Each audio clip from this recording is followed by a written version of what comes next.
ಇನ್ನು ಅಯೋಧ್ಯೆಯಲ್ಲಿ ರಾಮನ ಸಾರ್ವಜನಿಕ ದರ್ಶನದ ಎರಡನೇ ದಿನವೂ ಭಕ್ತರ ಸುನಾಮಿಯೇ ಹರಿದು ಬರ್ತಾ ಇದೆ. ನಿನ್ನೆ ಮಂದಿರದ ಬಳಿ ಸಾಕಷ್ಟು ನೂಕುನುಗ್ಗಲು ಉಂಟಾಗಿತ್ತು. ಆದರೆ ಇವತ್ತು ಪೊಲೀಸರು ಭದ್ರತಾ ಸಿಬ್ಬಂದಿ ಎಚ್ಚೆತ್ತುಕೊಂಡಿದ್ದು ಸಕಲ ವ್ಯವಸ್ಥೆಯನ್ನ ಮಾಡಿದ್ದಾರೆ. ಅಯೋಧ್ಯೆಗೆ ಬಸ್ ಎಂಟ್ರಿಯನ್ನ ಬಂದ್ ಮಾಡಲಾಗಿದೆ. ಏನೆಲ್ಲ ನಡೀತಾ ಇದೆ ಅಯೋಧ್ಯೆಯಲ್ಲಿ ಬನ್ನಿ ನೋಡೋಣ.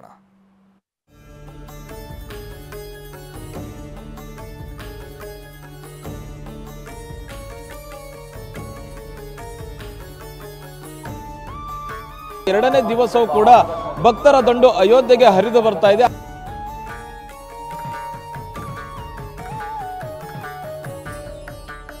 ಬಾಲರಾಮನ ದರ್ಶನಕ್ಕಾಗಿ ಅಯೋಧ್ಯೆಗೆ ಹರಿದು ಬಂದ ಭಕ್ತ ಸಾಗರ. ಚುಮು ಚುಮು ಚಳಿಯಲ್ಲೂ ಭಕ್ತ ಸಾಗರ. ರಾಮನನ್ನು ಕಣ್ತುಂಬಿಕೊಳ್ಬೇಕೆಂಬ ಕಾತರ.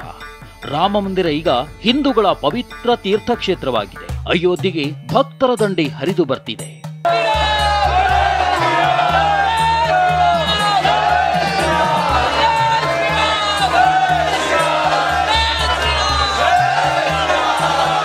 ಅಯೋಧ್ಯೆಯಲ್ಲಿ ಬಾಲರಾಮನ ಪ್ರತಿಷ್ಠೆಯಾಗಿ ಇವತ್ತಿಗೆ 3ನೇ ದಿನ. ಭಕ್ತರಿಗೆ ನಿನ್ನೆಯಿಂದ ದರ್ಶನಕ್ಕೆ ಅವಕಾಶ ನೀಡಲಾಗಿದೆ. ನಿನ್ನೆ ಒಂದೇ ದಿನ 6 ಲಕ್ಷ ಭಕ್ತರು ರಾಮನ ದರ್ಶನ ಪಡೆದಿದ್ದಾರೆ. ನಿನ್ನೆ ರಾಮ ಮಂದಿರದಲ್ಲಿ ಹೆಚ್ಚಿನ ಭಕ್ತರು ಸೇರಿದ್ರಿಂದ ನೂಕುನುಗ್ಗಲು ಉಂಟಾಗಿತ್ತು. ಇಂದು ಕೂಡ ಸಾವಿರಾರು ಭಕ್ತರು ಆಗಮಿಸಿದ್ರು. ನಿನ್ನೆಯ ಘಟನೆಯಿಂದ ಎಚ್ಚೆತ್ತುಕೊಂಡ ಆಡಳಿತ ಮಂಡಳಿ ಹಾಗೂ ಉತ್ತರ ಪ್ರದೇಶ ಸರ್ಕಾರ ಸರತಿ ಸಾಲಿನಲ್ಲಿ ನಿಂತು ದರ್ಶನ ಪಡೆಯಲು ಸೂಕ್ತ ವ್ಯವಸ್ಥೆ ಮಾಡಿದೆ. ಮಂದಿರದ ಬಳಿ ವಾಹನ ಸಂಚಾರ ಸಂಪೂರ್ಣ ನಿರ್ಬಂಧ ಹೇರಲಾಗಿದೆ. ಅಯೋಧ್ಯೆ ಹೊರಗೂ ಬೃಹತ್ ವಾಹನಗಳಿಗೆ ನಿರ್ಬಂಧ ವಿಧಿಸಲಾಗಿದೆ. ಹೀಗಾಗಿ ಹೊರಭಾಗದಿಂದ ಭಕ್ತರು ನಡೆದುಕೊಂಡೇ ಬರ್ತಿದ್ದಾರೆ. ಭಕ್ತರ ನಿಯಂತ್ರಣಕ್ಕೆ ಹೆಚ್ಚಿನ ಭದ್ರತಾ ಸಿಬ್ಬಂದಿ ನಿಯೋಜನೆ ಮಾಡಿದ್ದಾರೆ.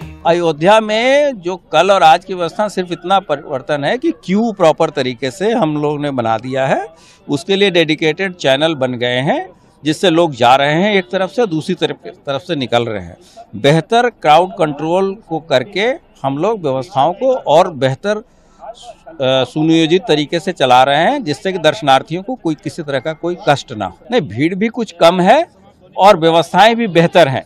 इससे ये इन चीज़ों को आप स्वयं देख सकते हैं. नहीं, सभी लोग संयम बरते हैं. सबको दर्शन होंगे. दर्शन के फ्लेक्सिबल टाइमिंग है. 11, 14, 15 घंटे का दर्शन की अवधि है, तो उसमें सभी लोग दर्शन कर रहे हैं. ಅಯೋಧ್ಯೆಯ ರಾಮ ಮಂದಿರಕ್ಕೆ ಕನ್ನಡಿಗರು ಹೆಚ್ಚಿನ ಸಂಖ್ಯೆಯಲ್ಲಿ ಆಗಮಿಸುತ್ತಿದ್ದಾರೆ. ಧಾರವಾಡದಿಂದ ಬೈಕ್ ಮೂಲಕ ಬಂದಿದ್ದ ಭಕ್ತರು ಕರ್ನಾಟಕ ಬಾವುಟ ಹಿಡಿದು ಜೈ ಶ್ರೀರಾಮ್ ಘೋಷಣೆ ಕೂಗಿದ್ರು. ಕರ್ನಾಟಕ ಹಾಗೂ ಅಯೋಧ್ಯೆ ನಂಟಿನ ಬಗ್ಗೆ ಹೆಮ್ಮೆ ಪಟ್ಟರು. ಕೊಪ್ಪಳದ ಅಂಜನಾದ್ರಿ ಬೆಟ್ಟ ಅಭಿವೃದ್ಧಿಪಡಿಸಲು ಆಗ್ರಹಿಸಿದ್ರು.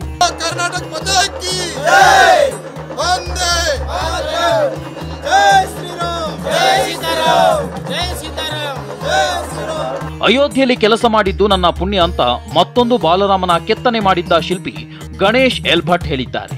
ಟಿವಿ9 ಜೊತೆ ಮಾತನಾಡಿದ ಗಣೇಶ್ ಭಟ್, ಮೇ 23 ಅಭಿಜಿತ್ ಮುಹೂರ್ತದಲ್ಲಿ ಬಾಲರಾಮನ ಕೆತ್ತನೆ ಶುರು ಮಾಡಿದ್ವಿ. ರಾಮನ ಎಲ್ಲಾ ಶಿಲೆಗಳ ಅಧ್ಯಯನ ಮಾಡಿ ಕೆಲಸ ಆರಂಭ ಮಾಡಿದ್ದೆ.